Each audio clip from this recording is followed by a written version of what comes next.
When the sun shines high, Christmas lights are unneeded. In the darkness of winter, Christmas lights and Christmas joy are bright and loud and beautiful. And needed. It has always been this way. As easy as it may be to imagine the first Christmas through a sparkly and sentimental lens, with some Unitarian ministress plinking trite melodies on the piano's most annoying keys, to imagine a beloved young bride holding a fat-cheeked son as her gentle husband gazes on in adoration, the truth is nothing like a tidy stable set in a northern European snow globe. It is nothing like any nativity scene ever sold. The truth involves more struggle, more darkness, more oppression, more grief.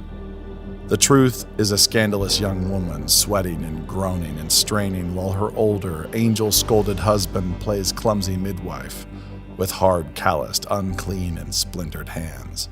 The truth is a cave stable smelling of afterbirth and blood and manure. The truth is an exhausted virgin mother surviving her ordeal only to have her crude sanctuary invaded by coarse men from the fields, come to rouse her. Strangers smelling of sheep barging into her makeshift birthing room on the invitation of angels to gape at her blood, the gore of her battle, her baby. The truth is genocide, the slaughter of innocents, Egyptian exile, wandering wizards, and somehow, against all odds, joy, the joy that would change everything. As you hang your lights in these dark days, as you decorate your tree and wrap undeserved gifts for those you love, remember that what you do is rebellion. Rebellion against the darkness, against joyless despair, against the slaughter of innocents, the oppression of tyrants, and the folly of bureaucrats. That is what Christmas is, and what it always has been. Joy shines brightest in darkness, and the darkness is shattered. Joy always wins. In these darkening times, may your joy be an eruption. May your Christmas cheer burn unquenchably bright. May you be raucous and bold and overflowing in your giving, never sour in your embrace of abstract truths. For unto us a child is born, unto us a son is given, and the government shall be upon his shoulder, and his name shall be called.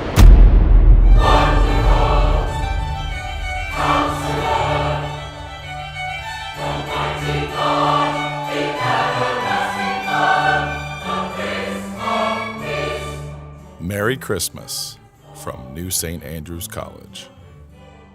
This season, erupt.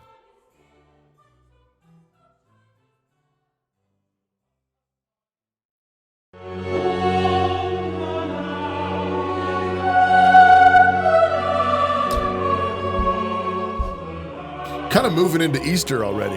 This is Behold the Lamb of God. Oh, this is Easter? Yeah. You know Messiah. Hey, the Messiah. Goes from Christmas to Easter. Got you. This is still Christmas time, though. But the Lamb of God was born at Christmas. That's true. So we'll take it. Happy Monday. Welcome to CrossPolitic on the Fight Laugh Feast Network. Pastor Toby Chuck Knux on the Water Monday? Boy. It's Monday. Believe it or not. Yesterday. So Wow. I did something I've never done before. There were so many jokes I could have jumped in right now. Oh, they all rushed in my head. I for Advent, I'm trying to, as my kids get older, you're trying to change up Advent, and yesterday. I think somebody's trying to. That's my dentist. Oh, okay. Are you okay? I'm good. Man. Yeah. Does he know we're doing a show? Maybe he's canned. I'm supposed to meet with him after Obviously, the show. he doesn't watch the show. And wish he could have done my horse's teeth because my horse probably still be. Oh, that's never mind. A joke for not here. Bringing up the horse. Yep. And I took my family to go see monster trucks up in Spokane. For Advent. For Advent. Yeah, little funny Advent thing. What's on your Advent calendar? Yeah. What does that have to do with Advent? Monster trucks. It was just like something different, special, just kind of shaking children, it up. we light the third candle Yep. and we go to monster trucks. We go to monster trucks. It's like, Neil would have loved it because it's like WWF for trucks. What does it have to do with Christmas? Because Family time. And Jesus gave us trucks to the world. Big trucks. Yeah, big trucks. The Magi were thinking about riding on big trucks. This is why people don't like what we do with Christmas. Yep. This is why people don't like us. That's funny, Toby. That's funny. It's Hey, Christmas. wait, real quick. We got Jennifer Say coming up on the show. Jennifer's former CEO of, or close to chief marketing instructor of Levi's, and was kind of booted out for the woke and pandemic views and everything. Man. Anyways, she's coming up. Fantastic interview. Also, it's Christmas, so you should. Did we mention it was Christmas? So you should join our club. And when you're not going to monster car truck shows, we should get a CrossPolitic monster truck. You should join our club. During December, the first 75 people to upgrade or join our gold or platinum club membership will get our 32-ounce Kodiak Christmas water bottle in that bright Santa red. Oh, man. Look at that engraving. It looks great. Beautiful. Man, I've been drinking out of it. Imagine if we had a monster truck, like red and... with engraved on it, CrossPolitic. Yeah, it'd be amazing. Also, you also get a free subscription to our Fight Laugh Feast magazine when you gold and platinum. When you do the same upgrade or join at gold or platinum. By joining the Fight Laugh Feast army, not only will you be aiding in our fight to take down secular and legacy media, but you also get access to content placed in our club portal, such as past shows, all our conference talks, and exclusive content for club members that you won't be able to find anywhere else. Lastly, you'll also get discounts for our conferences.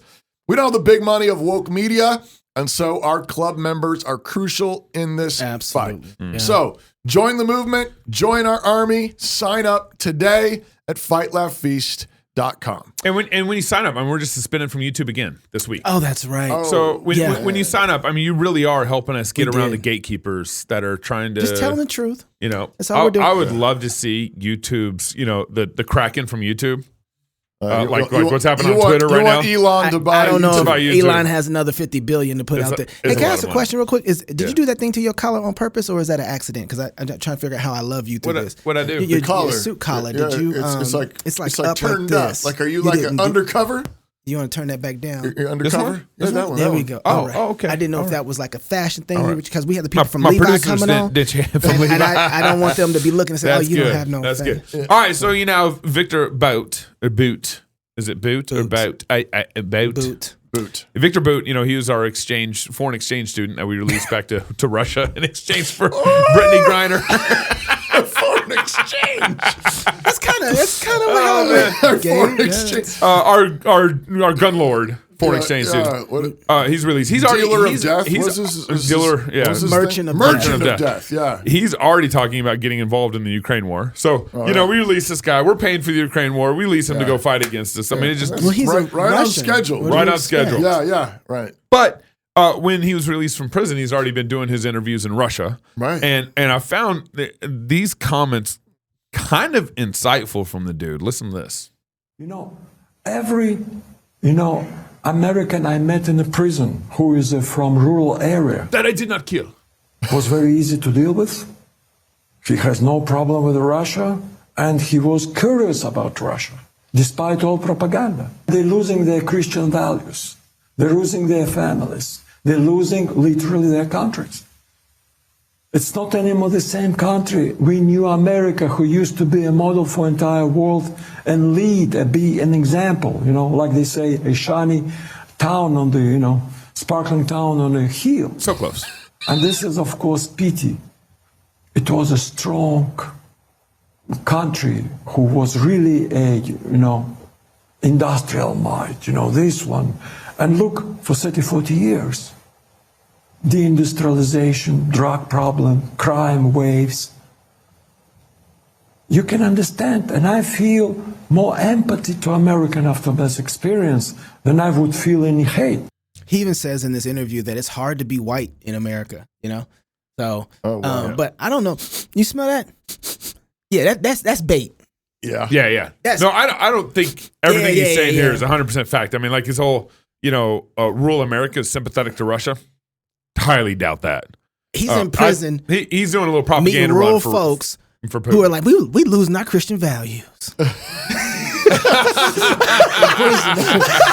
He's in prison. Yeah. You know what I'm saying? It's like, yeah, man, I'm telling you, when I was out there, I'm in here because I wasn't praying enough, Yeah. Hey. Sparkle on a heel. Sparkle on a heel. What do we say, sparkle? This stinks. But it does. That's fair. That's fair. That's like what's the guy's name that did the sex studies at Indiana University? Indiana.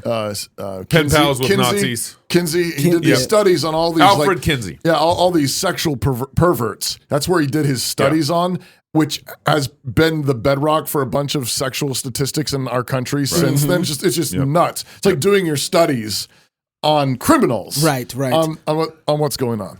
But the thing about it that everybody's picking up on, because this clip has already made its way around Twitter, was how fast they got this out, first of all. So, he touches down and they're like, all right, now here goes your book. Okay, now this is what you get to say. We already know they know us, though, well enough to know what's actually going to resonate with us. And the sad part about this is that a lot of that is true. People are understanding and feeling the pinch from the wokeness and the way that there are reverse racism. He talks about this and he's like, reverse racism is actually a thing in America right now. And it's a real issue.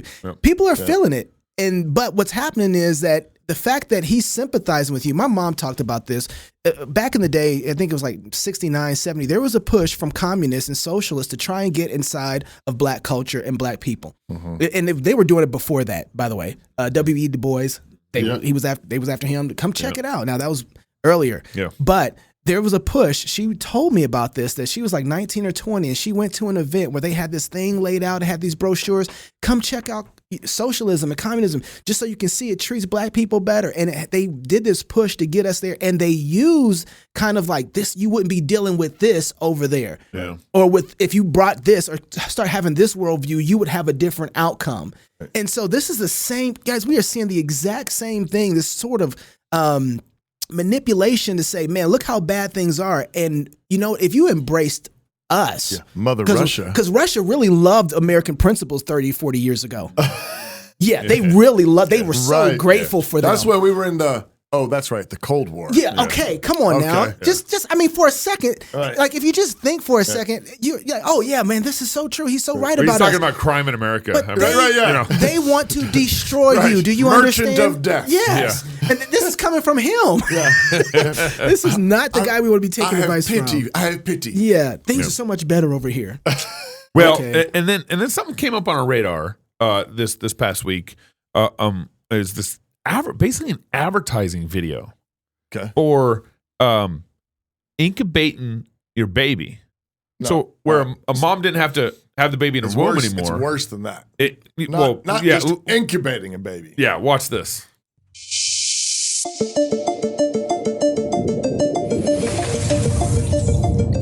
Introducing Ectolife, the world's first artificial womb facility, powered entirely by renewable energy. Ectolife allows infertile couple to conceive a baby and become the true biological parents of their own offspring.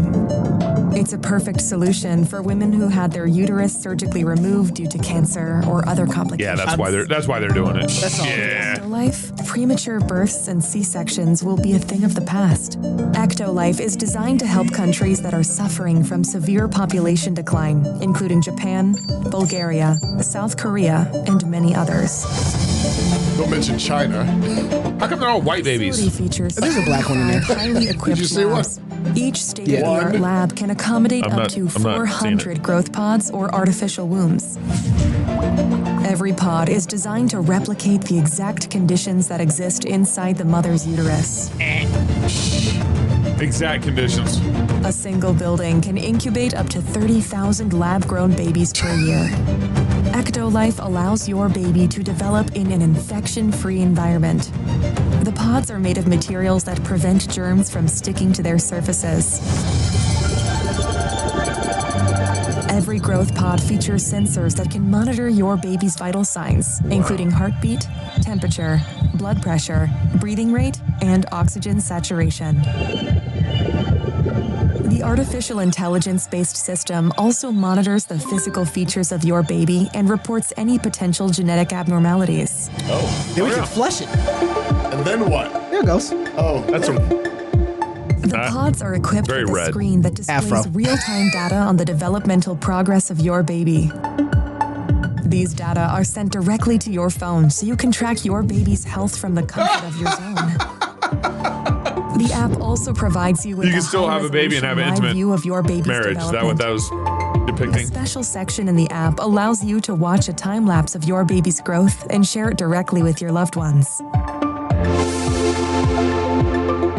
There's a full video. That's not even and the we're whole... sure this is not. What could go wrong, Toby? It's not a spoof. What could It's go not a spoof. It's not a Because spoof. it's so bad. Ectolife. I mean, I've seen this movie.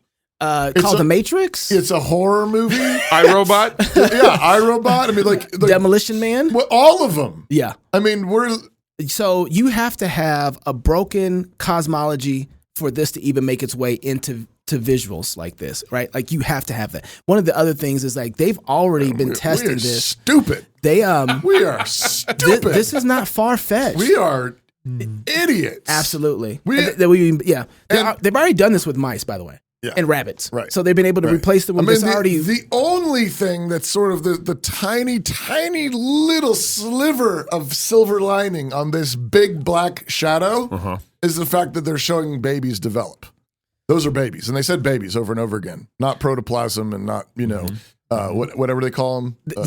Materials of conception or, You're choice. right about that. I mean, that's the silver light, but I'm like, it's big black dark cloud. Start playing the video again, Haley. Play the video again because I think you're right. You're right. That is at least a part of the.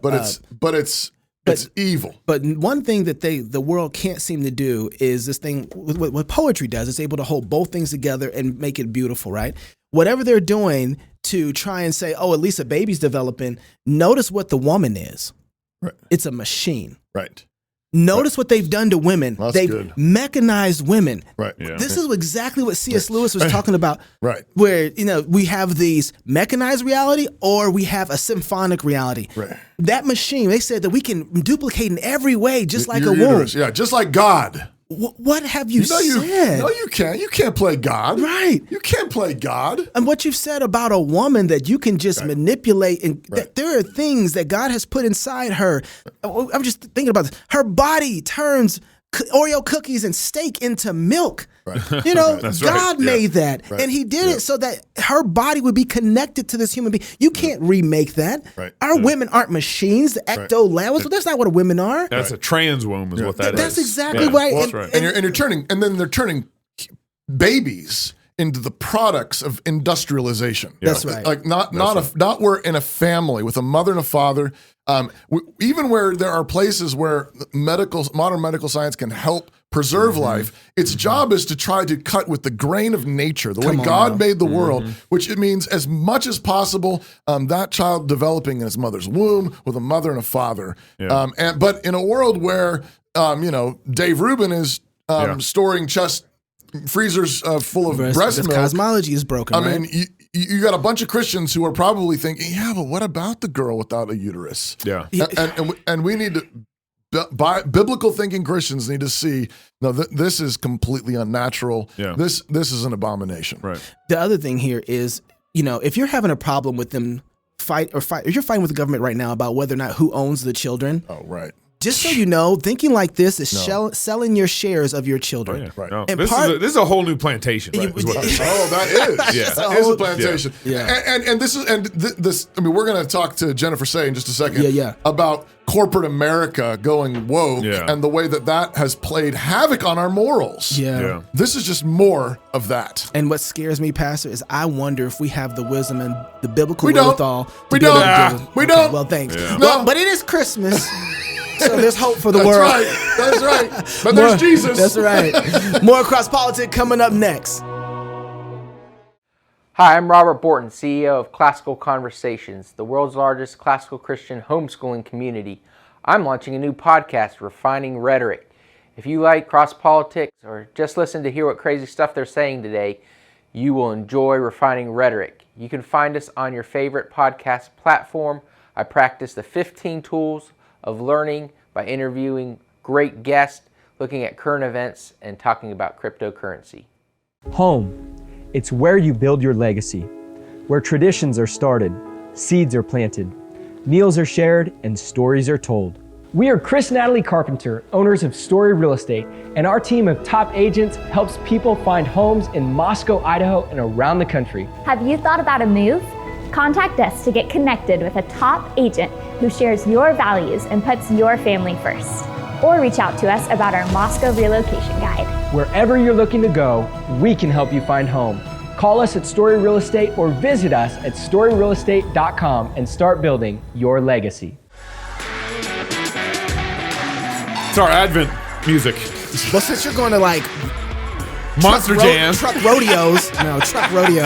Welcome back to CrossPolitic on the Fight Laugh Feast Network. Today's culture shifts like sand, but New St. Andrews College is established on Christ, the immovable rock. It's a premier institution that forges evangelical leaders who don't fear or hate the world. Guided by God's word, they take the world back because they're equipped with the genius of classical liberal arts and God-honoring wisdom, thanks to a faculty dedicated to academic rigor and to God's kingdom. Find out more today at nsa.edu. We're very grateful to have with us right now Miss Jennifer Say.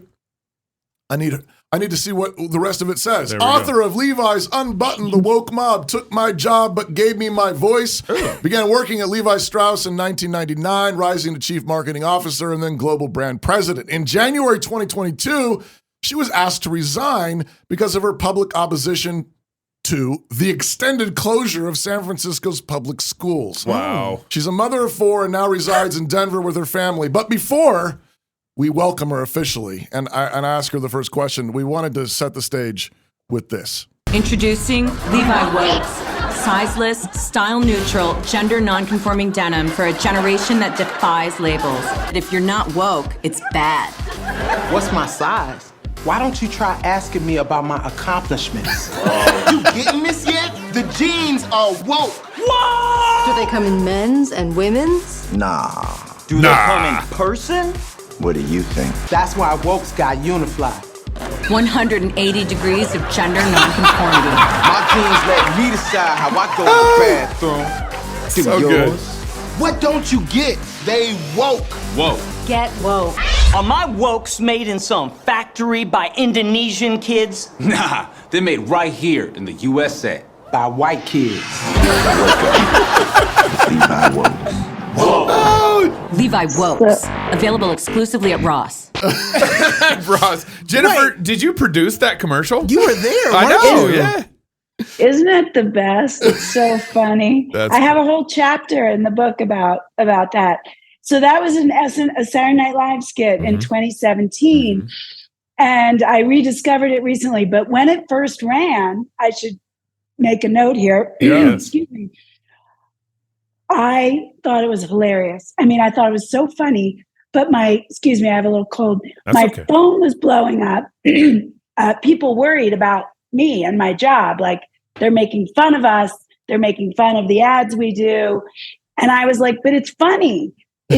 We'll be in on it. Let's make some of these wokes and send them to the cast. We can be in on it. We can make fun of ourselves. But what's so ironic about it now, it was so spot on then, but now just 5 years later, I don't think they would do that now. Right, they wouldn't mock it. It's too serious now. Wow. The woke stances, but they had it right then. Right. It was that was funny. Jennifer, why in the world would your views on whether schools are open or not threaten your job at Levi? Well, where do you live? Idaho. We're in Idaho.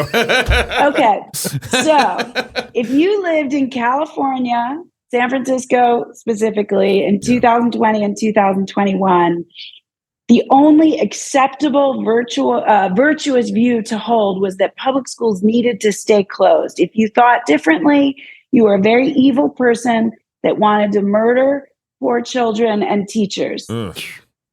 That was the view. Now, private schools were open in the fall of 20. My peers all sent their kids to in-person school, private. My kids go to public. But it was this, I mean, I can't even describe the sort of fervence with which people upheld this view that the schools needed to stay closed. Children were dangerous disease vectors and would murder all the teachers. And anyone who said otherwise was evil. Wow. And racist and a very bad person. And I kept saying that's not true. The schools need to open. They're open in Sweden and Denmark and all across Europe. And you're all sending your kids to school. And the data shows that children are at little to no risk, but the harms from closures are great. But that was the narrative. Gavin Newsom, the governor of California, kept the schools closed for 18 months. Playgrounds were closed for 9 months, outdoor playgrounds, which in the city, no one has a yard, you know? And so children were just the most restricted among us, and they had the most to lose, you know, from all these restrictions. And I was very outspoken about it, and I was warned repeatedly over the course of 2 years, and I was eventually told there was no place for me in the company. Were you able to have this has been, I think, one of the difficult things in all this is I don't think I can really have rational dialogue with the pro-shutdown population. Were you able to have rational dialogue with your executives and your colleagues and everyone involved? That's a great question. I tried my darndest. Right. You know, I have a very rational, calm demeanor. I don't know if I learned it as a woman in business. You know, it doesn't go well if you start screaming at everybody all the time. So, you know, I tend to use data to support my opinions, my views. You know, I was presenting myself in a very rational, diplomatic way. I wasn't calling anyone names. Now, we weren't really having these conversations at work. We didn't talk about it at work other than when I was scolded and encouraged to stop. This was what I did outside of work, which is all the more reason it should be, you know, allowable. But no, you couldn't have a rational conversation about lockdowns. I mean, the context with which we spoke about lockdowns was as it pertained to our business. You know, our stores were closed. That was very difficult. You know, how were we going to keep distribution centers running and shipping product? What were the right safety protocols? Could we open our office?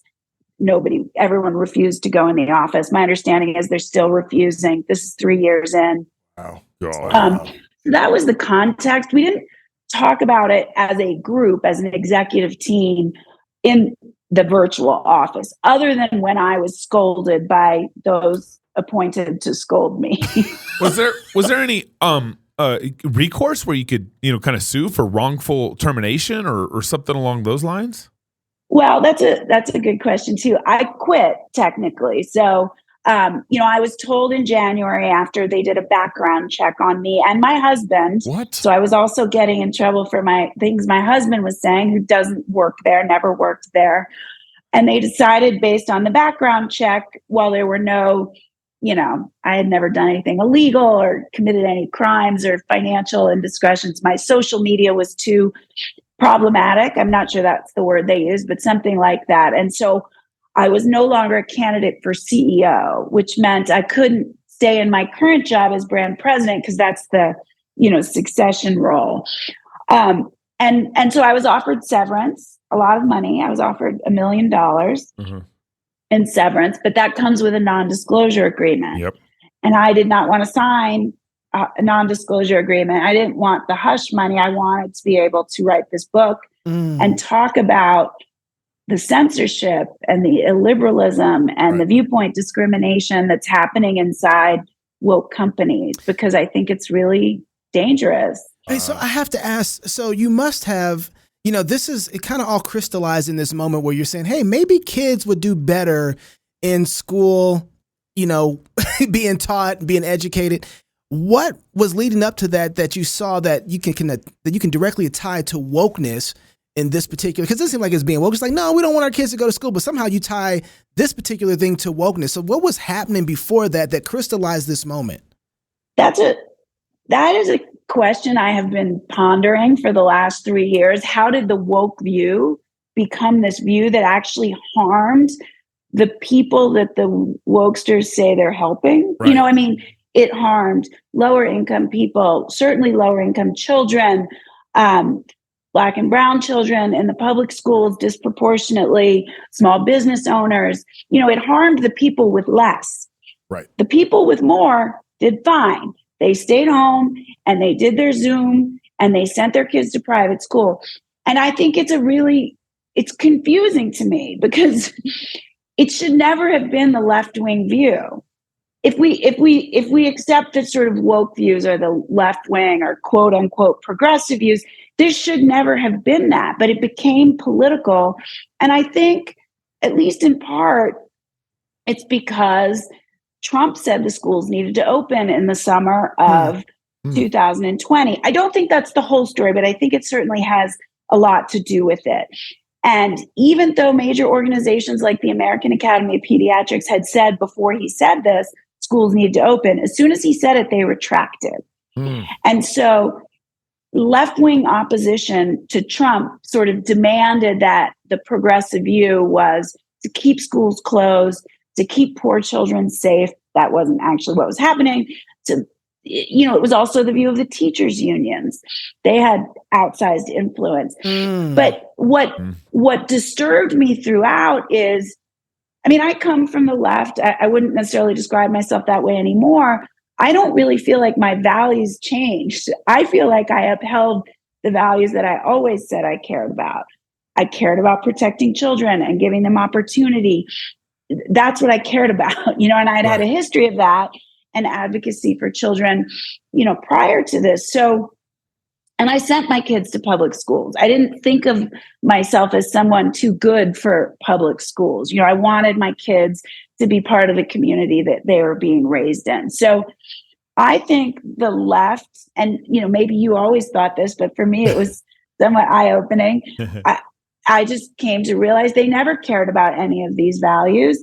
It was all sort of a pose, if you will.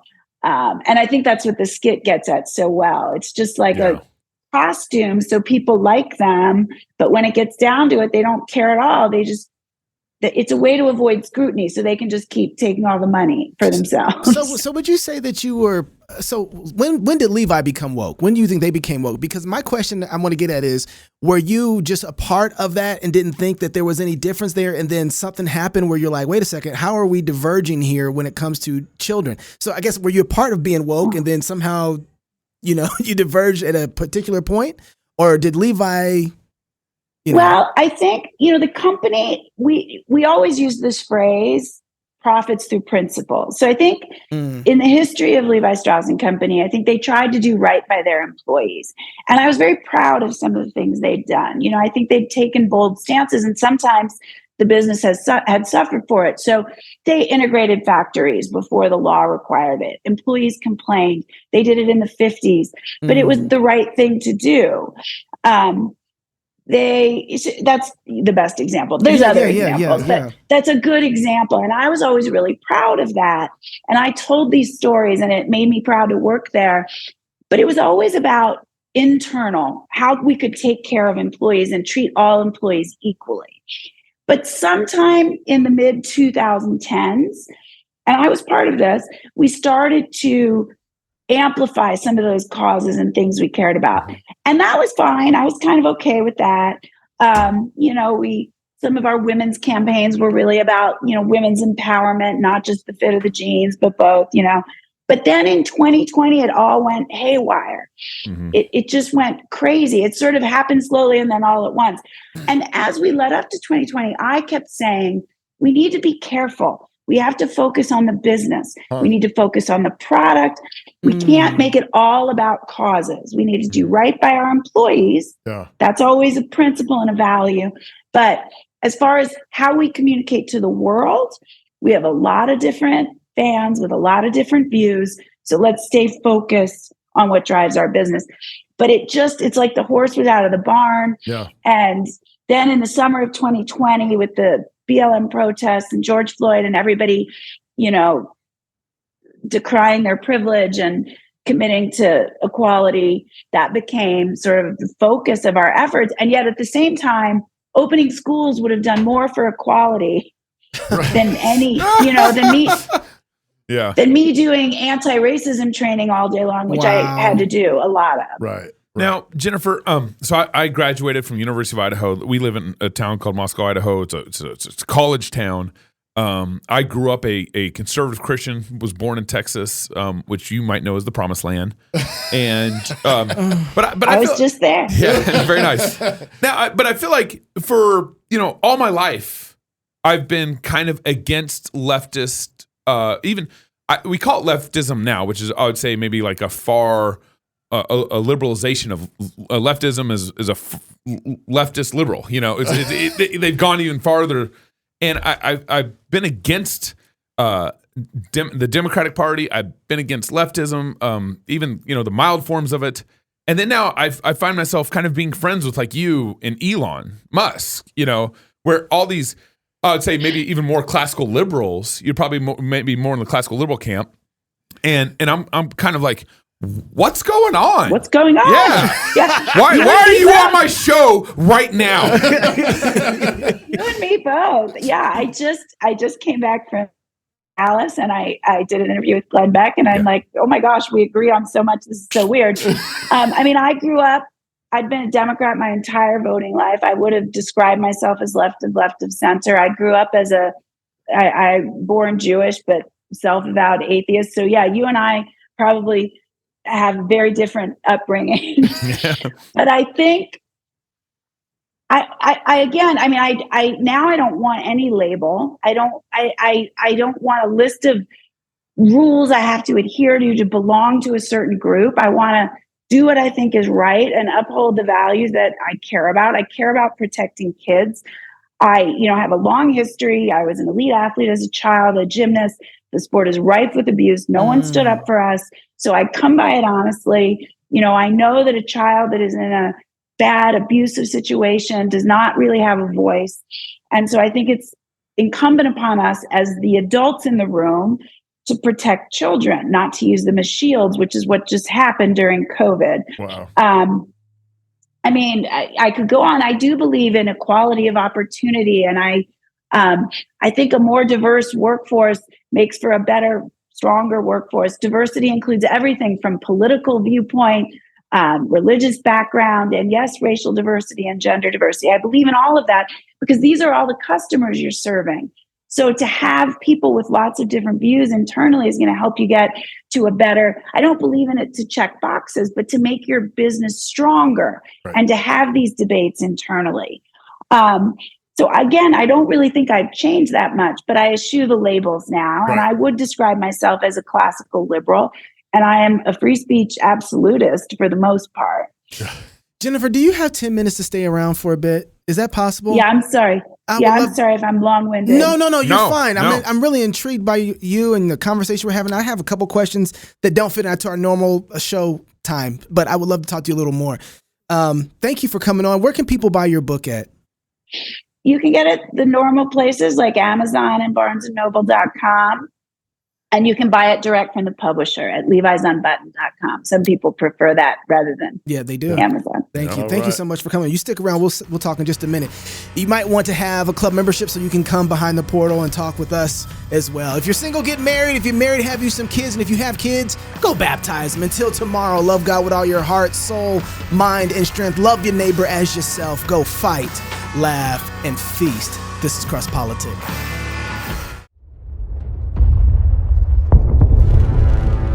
It is the duty of the free man to resist tyranny at every turn. Every man will either watch his freedom stripped away or take action to protect what he loves. Introducing the A3, the newest revolutionary body armor from Armored Republic. The A3 is the new standard for lightweight multi-hit body armor. A3 plates are incredibly light at 4.6 pounds. The patented design captures fragmentation while remaining multi-hit capable.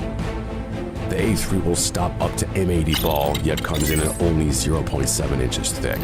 The A3 is the thinnest NIJ .06 compliant or certified composite standalone plate that includes the drop test. The A3 is the first of its kind, patent pending, that combines an alloy strike face with polyethylene backing, revolutionizing body armor technology by providing strength and durability while remaining sleek and maneuverable. The A3 is the new standard in lightweight body armor. The fight against tyranny just got stronger.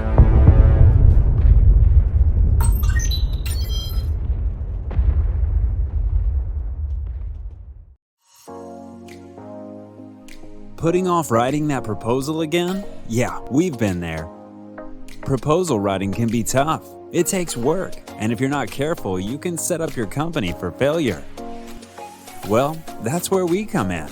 Smart Pricing Table is an innovative application that focuses on, well, the pricing table. Instead of a static document and constant back and forth, our platform creates interactive proposals that empower your prospects. Not sure if something is needed? Make it optional. Have complicated services that vary? Let your customer do the work with line item upsells. Have reoccurring services? Easy peasy. With Smart Pricing Table, you can create attractive proposals quickly. And our system is built for reuse, so you can get out of that hamster wheel. Give your customers choice and close deals quickly with Smart Pricing Table.